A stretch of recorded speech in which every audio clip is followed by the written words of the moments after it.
Buenas tardes. En primer lugar, agradezco a su santidad, al Papa Francisco, a Monseñor Sánchez Sorondo y a Gustavo Vera y sus adláteres de la Fundación por haberme invitado a concurrir a esta cumbre de jueces y fiscales. Luego de escuchar atentamente a todos los representantes en la cumbre de jueces y fiscales, estoy tratando de lograr una comprensión acerca de las diferentes inquietudes mostradas en todas estas charlas o exposiciones. Por eso es que quiero hacer una breve una introducción al respecto. Se ha dicho acá que en determinados delitos como la trata de personas con fines de explotación sexual y laboral y el narcotráfico se encuentran vinculados en algún punto con la corrupción. De mi experiencia dentro de una Fiscalía Federal de primera instancia en 4 jurisdicciones distintas desde ya hace 23 años, vislumbré que existe un notable aumento de bandas que operan favorecidas por la corrupción. Poner un nombre a los diferentes delitos de esas bandas que operaban con esas bandas, narcotráfico, trata de personas, venta de armas, etc. Creo que en este momento resultaría superficial, porque todo tiene un denominador común que es la corrupción. O sea que el fenómeno que venimos trabajando, en este caso, la trata de personas y el narcotráfico, tiene en común el tema del dinero sucio. El motivo de mi alocución es simplemente abordar críticamente este aspecto.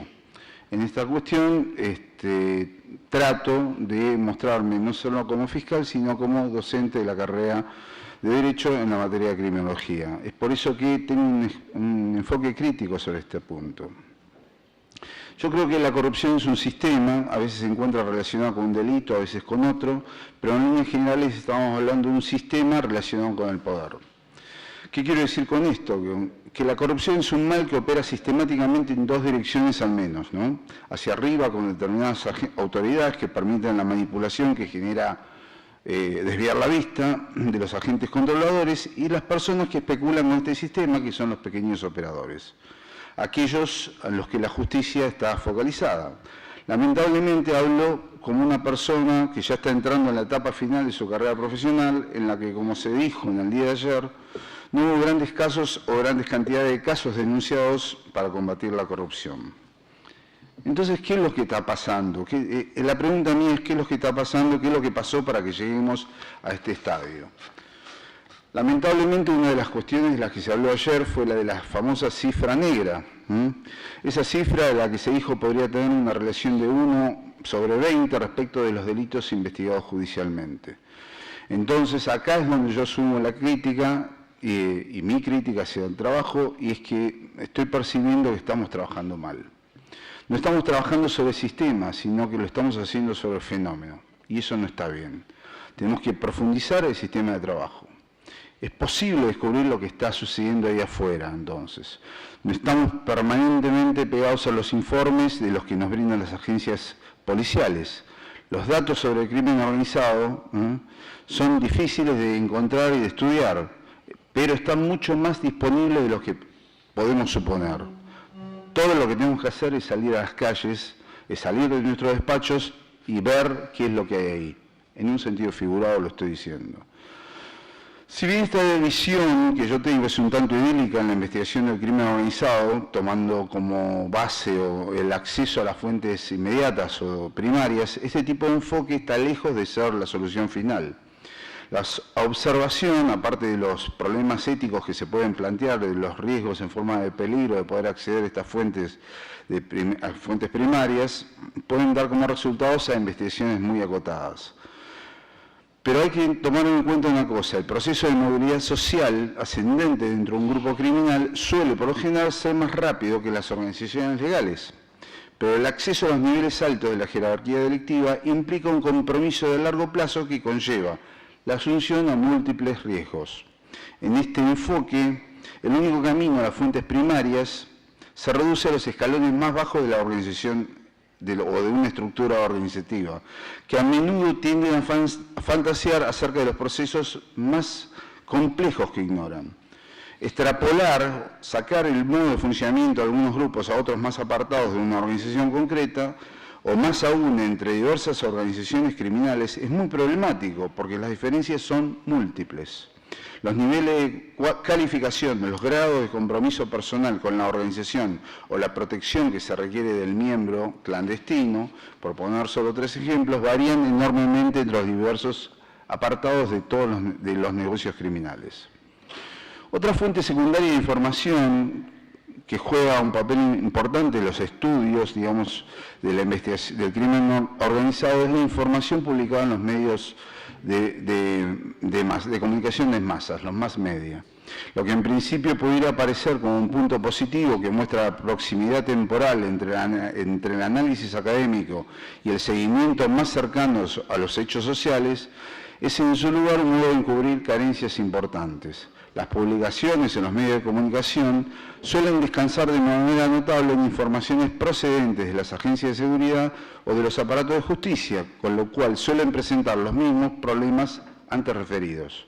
Sin embargo, las dificultades para partir de estos datos fragmentados, que en principio son útiles para determinar la culpabilidad o la inocencia de los acusados, pero que no suelen mostrar una dimensión completa del funcionamiento de la organización criminal, se amplifica dadas las características de los medios de comunicación. En general, los objetivos de los medios de comunicación suelen, en consecuencia, tener objetivos muy distintos, muy diferentes a los de la explicación académico-jurídica. Tienden a centrar en el componente de violencia que pueden utilizar estos grupos, dejando de lado otros valores de tipo empresarial y organizativo que resultan de más difícil asimilación para la opinión pública y son extremadamente sensibles a exagerar o disminuir las relaciones entre el sistema político y el crimen organizado por presiones a favor o en contra de diversos grupos del sistema político. Se utiliza así el crimen organizado como un arma de deslegitimación política del adversario mediante una presentación a través de los medios de comunicación acorde con los objetivos propios de ciertos grupos políticos. Es relativamente frecuente observar una línea de investigación que parte de la presentación interesada de los poderes públicos, pasa por los medios de comunicación y finalmente es recogida por los investigadores. El ejemplo más clásico que hubo en este caso fue el del narcoterrorismo, un término acuñado por un embajador en Colombia, al calor de la toma del Palacio de Justicia de Bogotá, cuyos miembros habían sido asesinados por un grupo terrorista de M-19, que sin pruebas contundentes ha sido constantemente repetido en los medios de comunicación y en los artículos especializados. Quiere decir que, en principio, habría que definir el tema de la cuestión del crimen organizado. Estos problemas de acceso a las fuentes, digamos, parecen estar en el origen de la escasez de estudio concreto sobre el origen del crimen organizado y también en la carencia de un aparato teórico importante. La naturaleza ilegal y altamente secreta del fenómeno implica enormes dificultades para la obtención de información de primera mano sobre su funcionamiento y complicaciones para la realización del campo de trabajo. Delito y crimen son dos conceptos tanto morales como legales, cuya relación ha sido profusamente estudiada desde diversos puntos de vista. Salvo contadas excepciones, todo crimen involucra cierto grado de organización y, en consecuencia, es organizado por naturaleza. Determinar el límite de lo que constituye el crimen organizado no es una operación tan sencilla, porque el crimen organizado no existe como tipo ideal, sino como un grado de actividad criminal o como un punto del espectro de ilegitimidad. Buena parte de las configuraciones teóricas sobre el crimen organizado difieren precisamente como consecuencia del punto a partir del cual se realiza esta división. Pero además la propia configuración del crimen organizado ha implicado una influencia importante en sus definiciones legales. Esta suele tener una mayor eficacia a la hora de describir el fenómeno en un marco sistemático, dado que al definir los tipos de delito como norma legal, de cierta manera configuran los resultados a ojos de la opinión pública. Lo dijo hoy el doctor Colombo, que en los ordenamientos jurídicos están aquellos que determinan o que condenan las actividades ilícitas que realizan estos grupos de manera individualizada, tráfico de drogas, extorsión, blanqueo de capitales, y existen otros códigos penales en donde se agravan las penas en función de la comisión de estos delitos. Es entonces que nosotros tenemos que hablar de las características del delito, del crimen organizado, y tiene una serie de características que pueden ser definidos. Estas características tienen que ver con una existencia de un grupo involucrado y las actividades delictivas a las que se dedican. entre la existencia de grupo involucrado es un conjunto de personas que de manera constante y permanente cometen actos que son catalogados como delitos en la jurisdicción que uno refiera.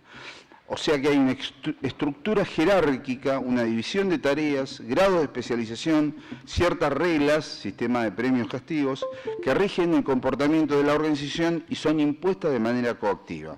Ustedes me van a decir, ¿qué diferencia hay con otras agrupaciones sencillas? Pandillas juveniles, las maras, etcétera, etcétera. La cuestión es que esta protección de esta jerarquía se obtiene a través de la utilización de la violencia o la amenaza de usarla. La intimidación sería por otro lado, y por otra parte la corrupción de los funcionarios públicos. Porque si bien la característica es la violencia, lo que le diferencia a la violencia asociada con el crimen organizado es que es estructurada y directa. El objetivo no es facilitar la transferencia de recursos en un determinado momento, sino ampliar la posición del grupo de crimen organizado en un mercado concreto. Dentro de esta gama de actividades que yo les he referido, el crimen organizado puede ser extensa, puede tener diferentes variables, combinar uno o más mercados de carácter interno e internacional, por lo tanto ahí podemos hablar largo y tendido.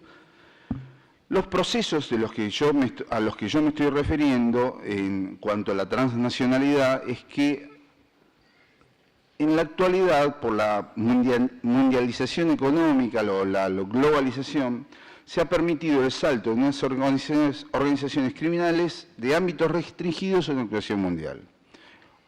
Todos conocemos a qué se debe este tipo de globalización. Este crecimiento, digamos, del comercio mundial se vio acompañada de una revolución de redes financieras. El progreso tecnológico de las comunicaciones y los deseos de las instituciones bancarias por desarrollar nuevas opciones que eviten la imposición estatal y satisfacer crecientes demandas de las empresas transnacionales con gran volumen de dinero circulante, hace que favorezcan inmensamente el blanqueo de dinero de las grandes organizaciones criminales. Ya estoy terminando, en el sentido que lo único que debería hablar, y son dos palabras nada más, es acerca de los efectos del crimen organizado, ¿no? Como ya dije en su momento, es relativamente sencillo bucear o buscar en los niveles bajos o intermedios del crimen organizado y su relación con la política local. Ya de por sí es muy difícil ir a otros niveles. ¿Por qué? Porque el crimen organizado no es un grupo monolítico a nivel internacional, sino que más bien se presenta como un panorama diverso, complejo, multidimensional, en el que la colaboración entre los diferentes grupos criminales es más frecuente que la confrontación. Es por ello que esto torna totalmente y muy dificultoso la investigación en este tipo de delitos. Y para redondear, lo que yo creo más importante es que el crimen organizado incide en la cultura política de un país determinado. Es decir, el conjunto incide en los valores y actitudes que informan acerca de una actividad ciudadana. Este es un punto muy importante porque si ustedes ven la relación de la influencia o la aceptación o la introducción del tema de la droga y el consumo, podemos vislumbrar que acá hay un cambio contracultural de lo que ya existía en su momento. No quiero realizar conclusiones, si bien las tengo a nivel personal, porque esto es una cuestión que, digamos, creo que hay que elaborarla, discutirla, es como un sistema abierto de programación. Hay que mejorarla, hay que ver, hay que prever, hay que sostener diferentes cuestiones. Y quiero terminar de alguna manera parafraseando a lo que sostuvo en su momento Monseñor Romero, y el Papa lo dijo en el día de ayer, que a raíz del compromiso que nos solicita, no podemos ya hacernos los distraídos acerca de estas cuestiones. Nuestra obligación es justamente comprometernos con este punto. Es todo lo que tengo que decir. Gracias. Muchas gracias.